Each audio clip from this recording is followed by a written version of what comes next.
what's one piece of advice, with us wrapping it up that you could leave me and Pat with, or even our younger viewers, that's just trying to get to the position that we in, and even trying to get to the position uh, or have the type of career that you had. Like, what's one thing you could leave us with?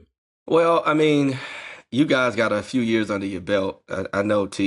You really scratching the surface here, right?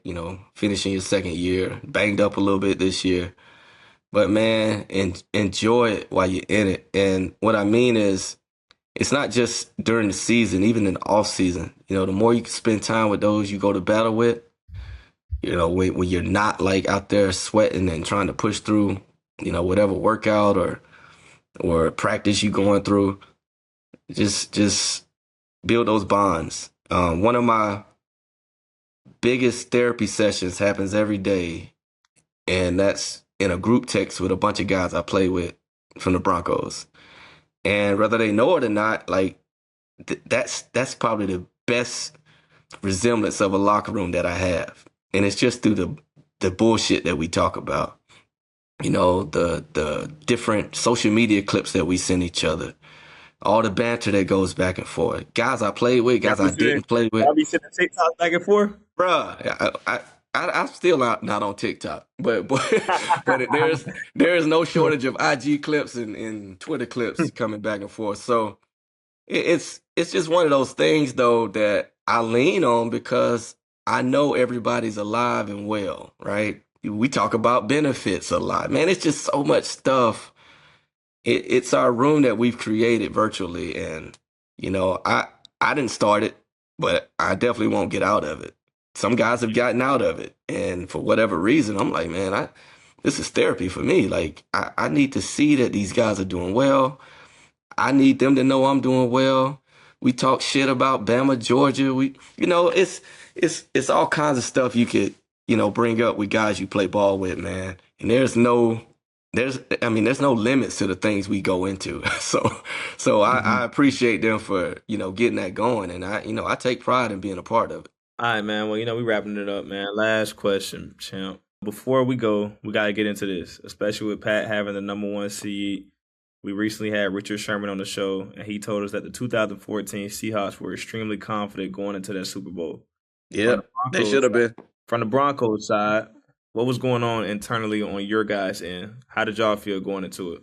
Oh, we felt as good as they did. But in hindsight, so let me tell you, because I tell people this from time to time, not everybody. I think back to a moment I was sitting in the locker room, and it was right before, I think right after warm-ups, and all the injured guys were over in the corner. I'm talking about Derek Wolfe, Kevin Vickerson, Von Miller, Chris Harris. Now I'm naming all the guys that were on the Super Bowl 50 team. So so we were missing all these guys. And it didn't hit me at that moment, but when I think about all that talent that we didn't have, I'm 35 years old and I'm starting. I'm like, whoa, like, but you're not gonna tell me I wasn't ready. Mm-hmm. You know what I'm saying? Yeah, you But was in 35 hindsight, years dog, old starting in a Super Bowl. I'm like, I am not a starter. And I knew that a couple games before because Chris Harris tore his ACL against the Chargers in a wild card game, I think it was. No, it was a divisional game. And then the next game was the AFC Championship. So I started against the Patriots. We beat them at home. That was fine. But dog, like for them next 2 weeks and even that week of practice, we played. Remember, the Super Bowl was in New York. So we had to Yeah. practice in the cold on turf. And man, that turf was eating my legs up. I was like, I can't even practice no more. And that's what I mean when I say once you stop practicing, you lose it. And that's basically what happened to me. I couldn't practice because I was hurt most of that season, and I came back and I started coming off the bench. And Chris Harris tore his ACL, and I'm like, oh shit, here I go, I'm back in the fire. Hey man, I wasn't intimidated because you got to think when you out there, man, you just confident. You just Yeah, feel like you could do it. yeah. Hell no, I was not. I was not the same player. I just wasn't. It is what it is. But it's It's one of those things, man.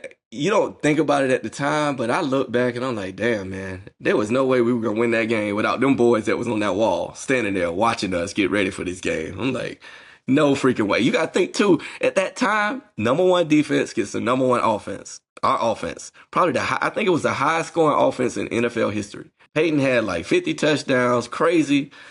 We were killing everybody that year until we start getting banged up. And boy, it was not the same, bro. It was not the same. But yeah, man. Yeah, I felt the same way.